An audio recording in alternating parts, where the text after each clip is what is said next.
Привет, мои дорогие друзья! У нас новая марионетка Путина. Я уверен, что вы слышали, бомбануло так, что бомбануло знатно. Сейчас мы разберемся, что, собственно, так сильно не понравилось. Бомбануло на Pink Floyd. Основатель легендарной британской группы попал под критику нелегендарных украинских политиков. Может, вы даже не слышали этих фамилий. Вот некто Александр Щерба назвал марионеткой Путина. Украинский дипломат Щерба поставил Роджера Уотерса на место. Я не знаю, в курсе ли Роджер Уотерс про существование такого мощного дипломата, как Александр Щерба.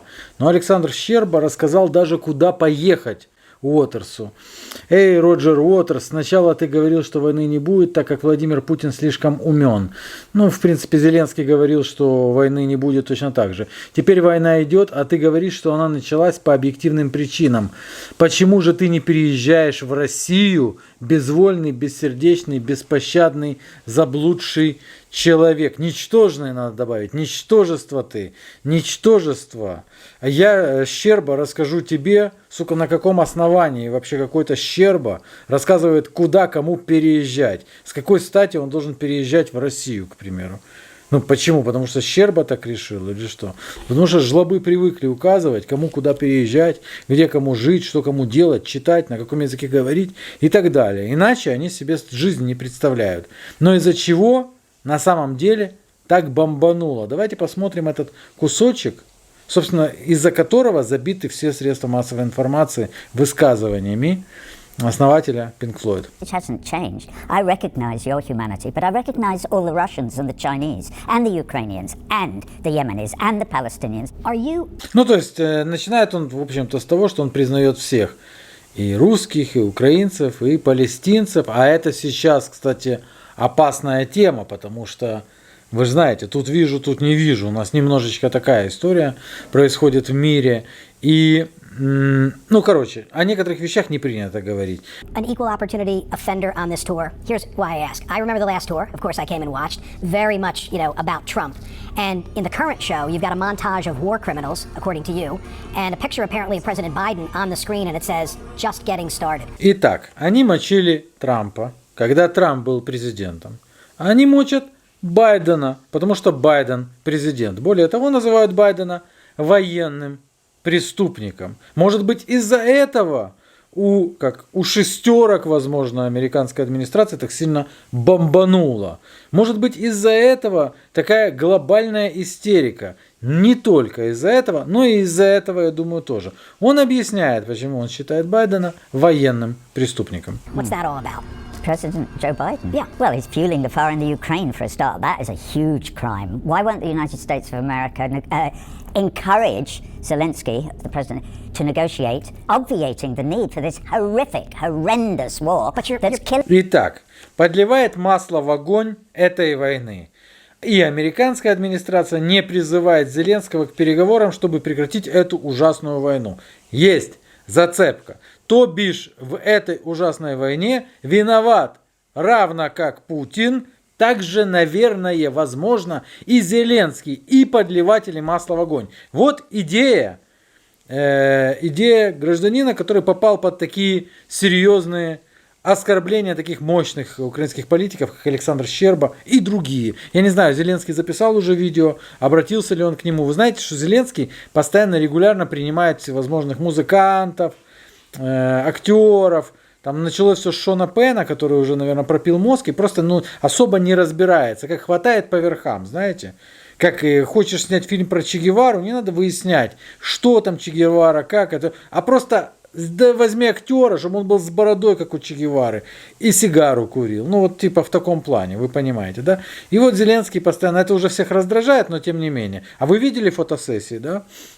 Легендарная лестница, можно так сказать. Они, наверное, потом музей этой лестницы сделают, потому что уже кто только на этой лестнице не сидел. И я в одном уверен абсолютно, что у них очень мощная группа, которая оплачивает, скорее всего, материалы в европейской прессе, в западной прессе, в американской прессе, ну, скажем мягко, лоббирует. И вот уже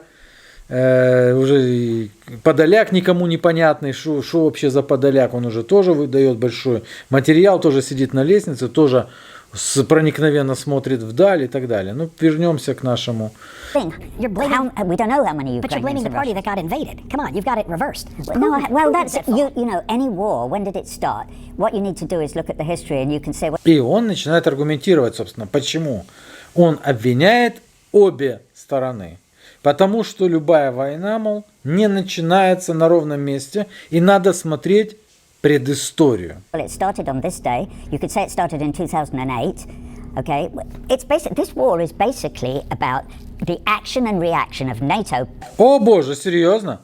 Озвучивает, в принципе, то, что известно всем. Эта война связана с противостоянием с НАТО. И этого не особо кто скрывал. Эта война, по моему глубокому убеждению, связана с тем, что в Российской Федерации есть множество каких-то умных советников, которые неправильно оценили ситуацию вообще в Украине, посчитав вот так. Я это говорю с первого дня. Но если смотреть на предысторию, то, конечно же, расширение НАТО, оно происходило. Он вспоминает Горбачева. Pushing right up to the Russian border, which they promised they wouldn't do when Gorbachev negotiated the withdrawal of the USSR from the whole of Eastern Europe. Человек подготовленный, знает, что Горбачеву обещали, потом говорили, мы не обещали, потом говорили, покажи документ, но потом признали, что вроде как, обещали. Слово дал, слово взял, я ж хозяин слова. When you say this, then I have to say, what about our role as liberators? You of all people. You have no role as liberators. World What War are you II. talking? World War II. You got into World War lost your II because father. Come it's Pearl on. Harbor. Вторая мировая война пытается парировать ведущий, который, по всей видимости, такой сторонник официальных версий. Вторая мировая война это также парирует и говорит, во Вторую мировую войну были втянуты исключительно из-за Пёрл-Харбора. Тоже, что известно, в общем-то, общеизвестно. А до этого никто не собирался в нее вообще вступать. Pearl Harbor. You were completely isolationist until that sad, that devastating, I would argue awful we were day always in, going to in get in, and that 1941. pushed us in. But thank God the United States got in, right? You Well, lost your father in World War II. Thank God Well, the yeah, United thank you, States, but right? thank God the Russians had already won the bloody war almost. But О, боже мой! Оказывается, войну выиграли не американцы. Оказывается, войну практически на то время уже выиграли русские. Тут надо понимать, что под русскими, скорее всего, имеется в виду все народы Советского Союза. Он же говорит, что войну выиграли русские. Это неправильно. Советский народ. Но он не использует такие обороты. Он говорит русские. Да? На Западе типа мы там до недавнего времени так точно все были русские для них. Да? Я лично спрашивал путеводителей, и мне говорили, откуда с Украины, понятно, и давали на русском языке путеводитель.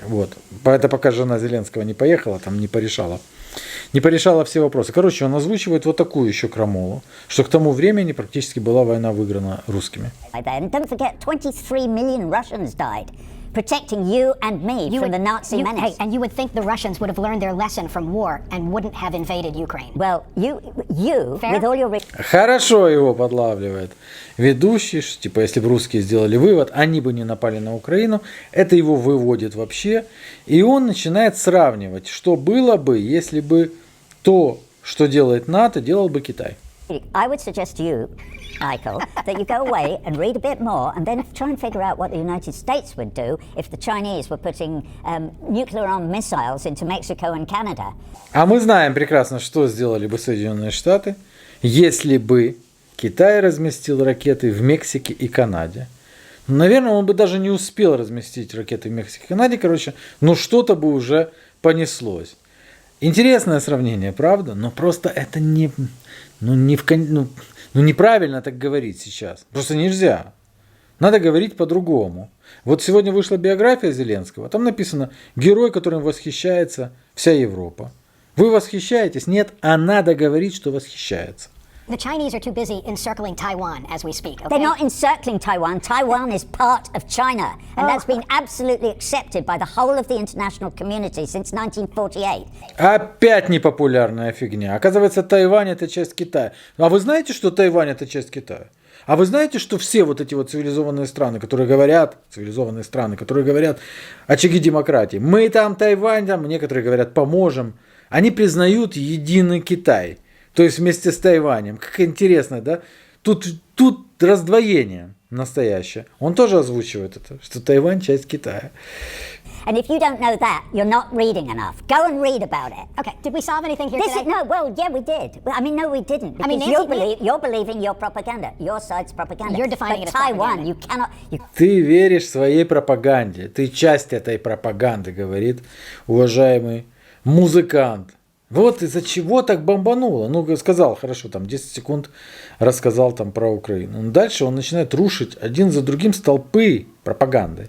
Can't have a conversation about human rights, and you can't have a conversation about Taiwan without actually doing the reading. Roger, if you're having a conversation about human rights, at the top of the list of offenders are the Chinese. Why is it always the It's Western only world? the top of Why- your list. Why is it The always Chinese the Western didn't invade world? Iraq and kill 1 million people in 2003. Во главе списка нарушителей прав человека стоят, говорит, китайцы. А этот говорит, не китайцы же в Ирак вторглись и убили 1 миллион человек. Что, говорит, да ты что? Тот ему начинает, ведущий, типа, они свой собственный народ уничтожают, говорит. fact, as far as I can recall, hang on a minute, who have the Chinese invaded and murdered, slaughtered? In Their the- own. Their own. Bollocks. Okay. That's absolute nonsense. Complete nonsense. Абсолютная чепуха, говорит он. Дерьмо. На самом деле, тот рассказывает, китайцы свой собственный народ. Кого захватили китайцы? Свой собственный народ и уничтожают его. Говорит, дерьмо. Ерунда. Чушь. Но потом они все жмут друг другу руки, все нормально. You should go away and read, but read some proper. Hey, my problem is I spend too much time reading your liner notes, okay? Thank you for doing this. Thank I appreciate you for it. talking to me. It's All right. always a pleasure. Is it? Okay. Вот и все. Так появляется новая марионетка Путина. И вот уже чмошники, которые, в принципе, ничего не создали, кроме кучек фекалий, начинают обвинять и говорить: марионетка Путина, работаешь на Путина. И я думаю, что хорошо бы уже было запретить вообще Pink Floyd к прослушиванию в Украине официально. Ну, а что, столько говняных уже законов выдали, на которые тот самое цивилизованное сообщество внимания абсолютно не обращает, что можно было бы и запретить Pink Floyd, к примеру, и объяснить это тем, что это марионетки Путина.